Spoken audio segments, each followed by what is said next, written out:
Hey, thank you for tuning in again. I appreciate you watching this video and taking part in validating my experiences as someone who's endured plenty of narcissistic abuse via a parent, via my father.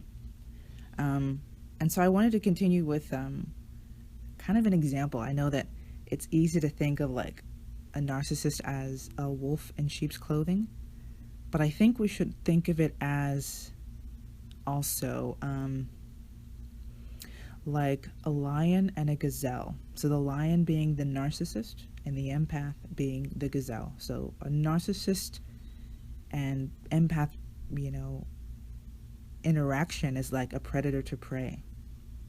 In order to prey on the empath, as in like the one who is the most in tune, sensitive and most in tune spiritually, they like to prey on that one by getting the gazelle alone, getting the empath alone.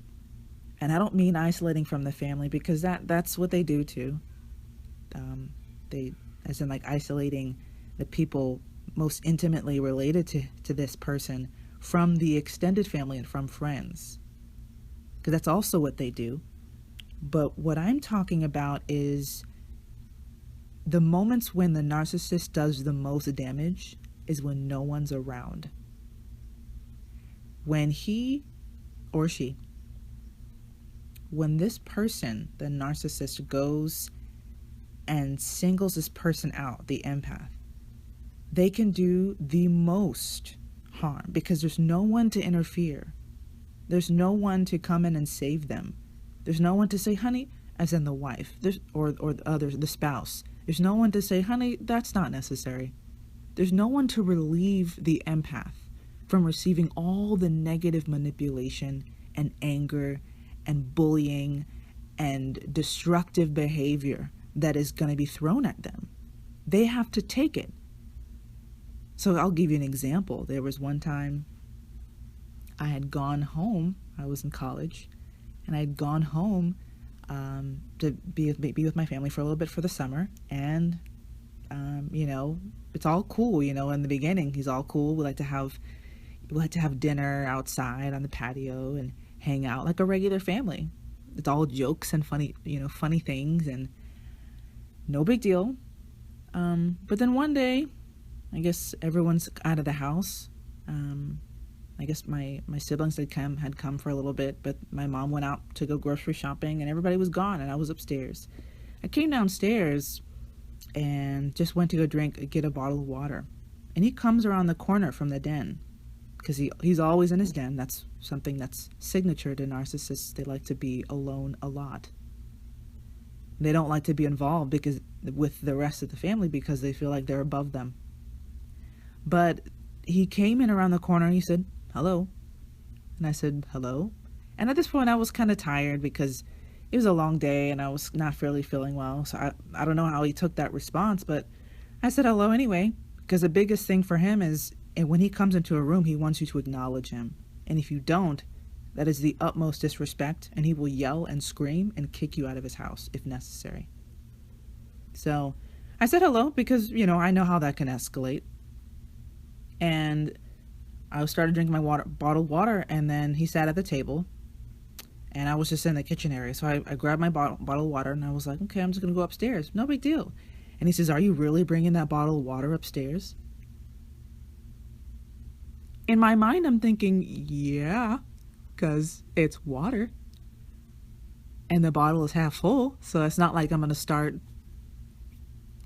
I'm not like I'm going to leave a stain or it's going to cause mold anywhere. It's water. And there's been no talk of any type of forbidding us to bring water upstairs. My room's upstairs. I'm thirsty. I bring water upstairs all the time. And I said, yeah. And I was already halfway up the stairs. So, and this was beyond the landing, so he couldn't really see me. So he said, come downstairs and sit down. So here we go. Here's the situation.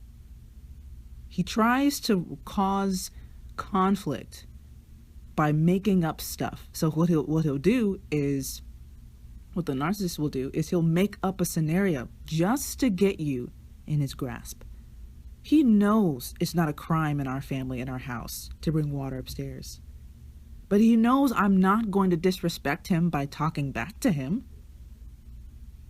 by making a case that there's nothing wrong with bringing water upstairs. I'm just going to obey. So I come downstairs and I sit down.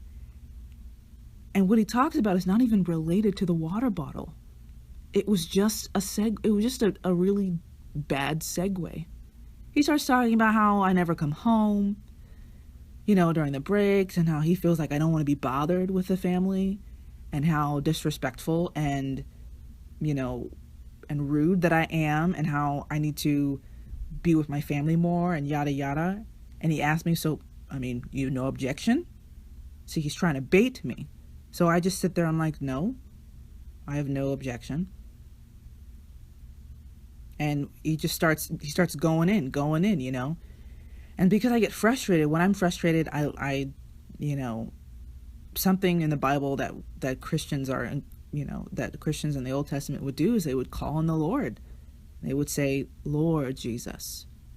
So that's what I said at the time. I said, Lord Jesus, because I'm tired and I don't want to be there. I was sitting there for like 20 minutes as he was going in on me. And you know what? Narcissists can talk forever. They don't need another person to engage them. They could talk at you and belittle you like nothing. They love that. But he was just going at him. And once I said the words, Lord Jesus, he was like, what's your problem? What's wrong with you? And I said, I'm just not feeling well. And so he's like, you know what? This is why I don't want to be bothered with you.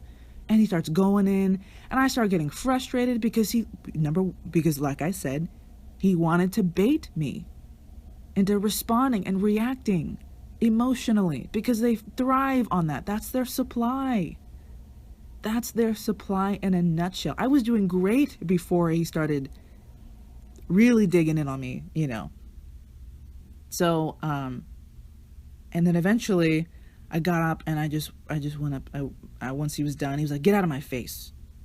So I went upstairs and I took the water bottle. He's like, you still gonna take the water bottle? And then he starts really yelling, like, you disrespectful, all this stuff. And of course the narcissist claims to be a Christian man. And not that our Christian, ways are just about what we see on the outward, but it's exhibited outwardly based on what's inside. So whatever is inside you gets manifested in your behavior. So when he starts cussing, that's in him. That's the real him. He can try to pretend to everyone around him and to our family that he's this righteous man and he has his own ministry and all this stuff. But everything that comes out of his mouth is a manifestation of what's in him. And it's foul. It's nasty. So anyway, so I got up and I went upstairs because he was really just trying to get at me to respond. And eventually I did a little bit. I regret responding because it really doesn't benefit anyone but him. But I eventually went upstairs. And the thing is, I was so bitter. I was so upset. I was like, of course, I prayed and I was like, why would you give me a family like this? Because I didn't realize what was going on. But in a nutshell, he literally just wanted to get me alone so that I have no escape, so that he can demean and belittle me as much as he wants to. And he didn't tell anybody. No one knew about what happened. He did that a lot. No one knew about how he was acting when no one was around. So anyway, that's my experience, and that is probably a really good example. And if you have any examples of this kind of relationship, the predator to prey, list them in the comments, because I would really love to hear them. And honestly, it really helps to create a community online for other people to realize that, of course, they're not alone, but their experience can change. My experience can change. And it's only my experiences that I went through, I believe, are to help someone else. And I've met someone who is going through something similar, and she's being really damaged. And I have so much wisdom and help to give her, because not that I'm better or that I've come through it completely, but I know how to help her not get damaged more. I know how to help her get away. Of course, she's still in college, so she's very much dependent upon her family, especially upon her father, who is also, I believe in my opinion, I don't know, I'm not clinically, qualified to even say anything about his mental condition, but I believe he is a narcissist. But she's very much dependent upon him and about and his controlling behavior. So, but I can help her at least a little bit. So thank you for commenting and liking this video and sharing with other people that could benefit. And thank you for tuning in again, and I'll see you next video.